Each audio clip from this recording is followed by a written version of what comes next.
Hi, welcome to my channel. Today I'm going to be sharing with you the books that I read in March, and I'm excited to share these books with you. So if you enjoy this type of content and other homeschool content, please remember to subscribe and let's talk about some books. Okay, so in March I only read 2 books for several reasons. One of them being that the first half of the month I spent redoing my kids' rooms so that we could get our 1-year-old out of the laundry room and into his own room and prepare for this baby. And so I was doing that. I was painting and building things and all sorts of stuff and moving kids' rooms and moving kids out of their rooms. And so that took a while and it consumed a lot of my time, and especially a lot of my afternoons when the baby was napping and stuff like that. And then I ended up sick for a week and a half with a viral infection in my tonsils or on my tonsils. I don't even know technically. And so I couldn't talk for a week and didn't feel super great, didn't have tons of energy, so I didn't do tons of reading. And then the last reason, which is a big part of the reason, is because Spare, which I guess we'll talk about first, I was like, oh, I'll start reading this book because I was interested in it. I had already started another book, but I was like, this one requires a lot more thinking. And since I just don't feel great, I'm going to read something that doesn't require so much thinking. So I was excited to read this, and it doesn't require too much thinking, right? It's a little bit more just reading about somebody's life and their story, but it's a hefty book, okay? I know it doesn't look like, I was like, I can just blow through this and move on to another book. That's not what happened. And so it's about 400 pages, I believe, but the words are pretty small and the pages are pretty big. And so it actually, even reading 1 to 2 hours a day for over a week, I still wasn't quite done with it, which usually within a few days, if I'm reading 2 hours a day, I can crank through a lot of books. But not this one. For some reason, it was just taking a long time. So just FYI, it might take a long time to read, not because it's not interesting, just because there's just a lot. There's a lot of book here, and it's kind of deceiving. It doesn't seem like that, but there's a lot of book. I actually read this book because one of you asked me what I thought about it, or if I'd be interested in reading it, and I actually had never heard of it. I had heard of Prince Harry, but I hadn't ever heard of this book until you brought it up. And it's brand new. I think the copyright is this year, so that's another reason probably too. But I was really intrigued and excited about reading it because I don't follow the royal family super closely or anything like that. But I remember when it was oh, he's dating Meghan. I was like, what? That was crazy. I watched Suits for a little while, but it swears a lot. Okay, and I know some people are more sensitive than others, and I just did not want to watch something that was swearing so darn much. so I stopped watching it, but I still knew who she was and everything. So I was like, wait, what? That's happening? And all that, nothing crazy. I'm not into that kind of stuff or following royalty very often. But I thought this was a really good book. And if you really want to understand, obviously there's 2 sides to every story, but if you really want to understand his side of the story, I feel like it does a really great job. And I believe he had a ghostwriter, that's what they're called, right? Ghostwriter, it sounded weird when I said it, do this for him. And, an autobiography basically. And he starts out this story almost in the present time, talking about some things and how he is disinherited from his family. And so it talks about him talking to his dad and brother and them kind of being clueless about why he did everything that he did. And so then he's like, okay, well, here dad, here brother, and here the world, here's my story. This is why we ended up doing what we did. And so he starts at that point and goes back to right before his mom dies, Princess Diana, and tells his whole story. Talks about him as a youth, his mom dying. He doesn't talk about very much. I think it's a few days before his mom dies when it starts with him talking. So he's around 12. He's just a couple years older than me. But he goes through that, goes through going to school, and then into adulthood, dating. And he's one of those people that you like him and you don't like him when you learn more about him, which maybe is true for everyone. But he was he was like a party person.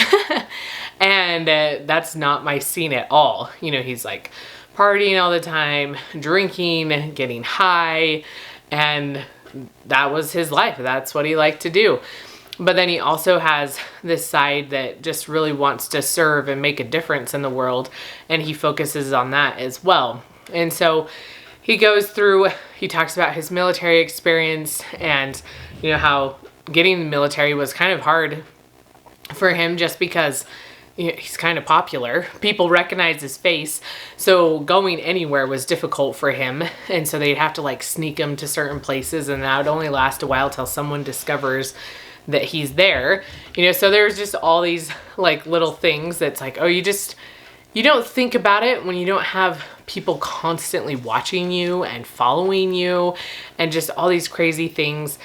And then it isn't really till he gets into a relationship with Megan that he realizes how awful, like how much trauma he has from his mom's death, which was years before that. And he was like, oh, I need to go to therapy and all this stuff. But, you know, just all this trauma that came.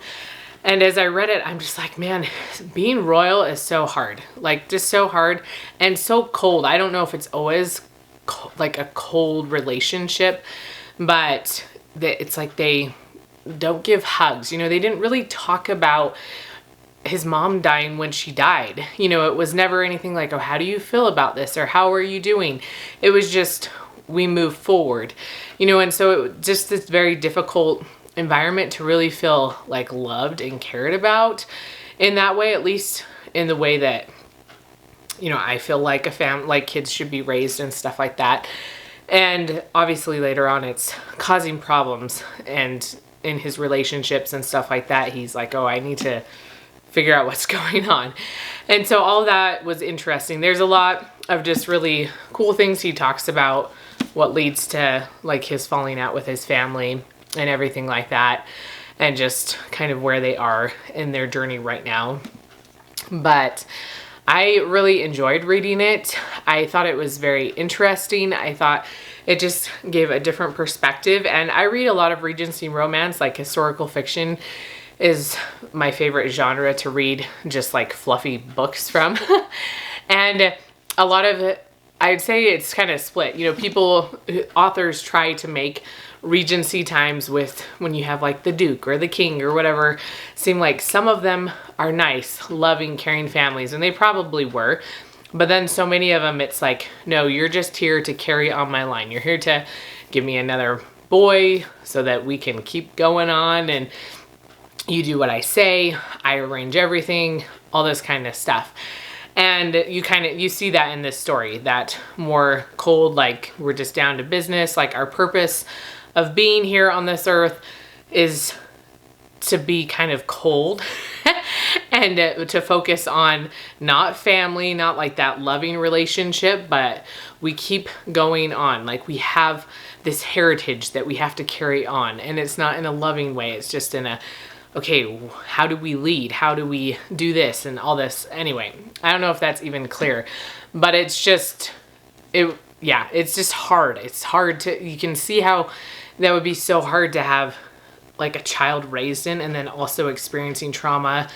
And then you still have paparazzi that are following you constantly and won't leave you alone.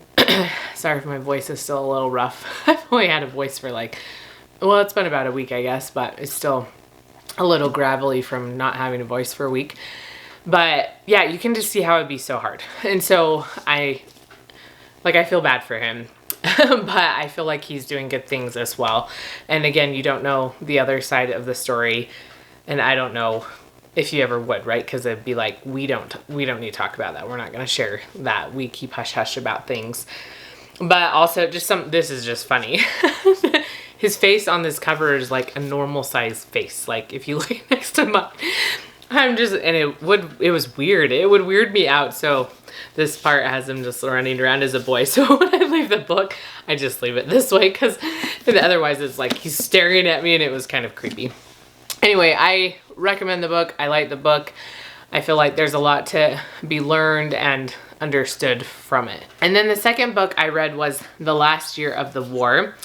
And I have mentioned Susan Meisner before, I think like January, February, maybe it was last year too.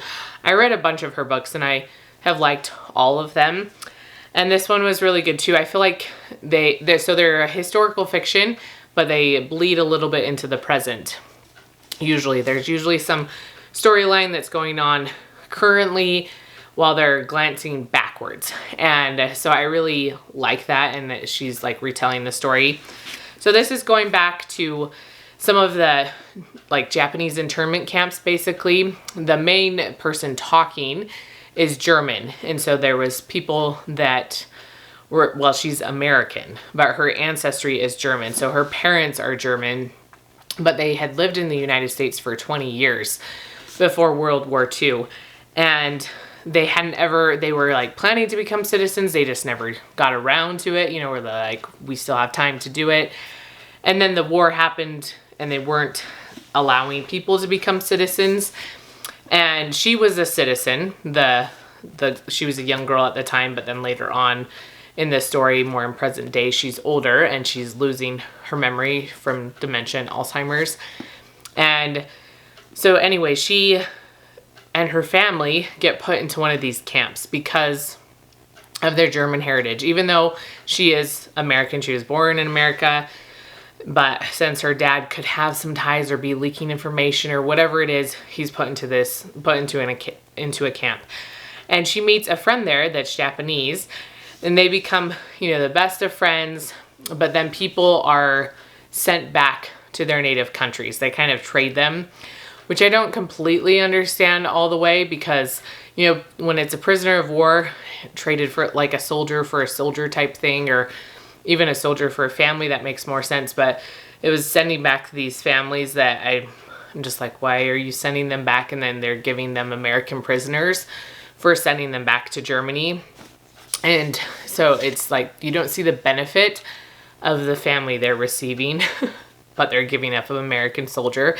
Anyway, that part's not clear. I'm sure maybe it's clear to somebody else why, like what benefit Germany would have gained from that. But it was happening, with those from Germany, those from Japan. They had a few other small groups too that were being sent other places. So they were sent back, to Germany, and it's like, it's the last year of the war, and it's it was a yucky time the whole time. But they come back to just like decimated Germany. And I don't think she has ever been to Germany. Obviously her dad had been and all that stuff. And she goes back and like there's no food. There's still bombing going on. And it's just an absolute mess. But she ends up meeting an American soldier. They get married and they come back to the United States after the war's ended. And there's like a cute romance story in it. I liked it because they're different. There's some smaller parts of the war, because I like reading World War II history, that I just don't learn as much about. And I have learned about Japanese internment camps and read a lot about them. I've been to one and all these different things, but learning this part and then how they were sent back and just how awful that was after she's like, I'm an American and I'm having to come back here, like not understanding, she's a teenager at the time, not understanding it and just the difficult circumstances. So I really liked the book. I thought it just opened my eyes to another part of the war that I wasn't as familiar with. And I just like her writing. I think she does a really great job at creating a really good story and just making you feel for the characters. Okay, so those were the books that I read in March. I really enjoyed them, even though I didn't read that many. I learned so much. And so I think that was the most important thing in the end. And so if you have any book recommendations, make sure to put them down in the comments and give this video a thumbs up, and I will see you next time.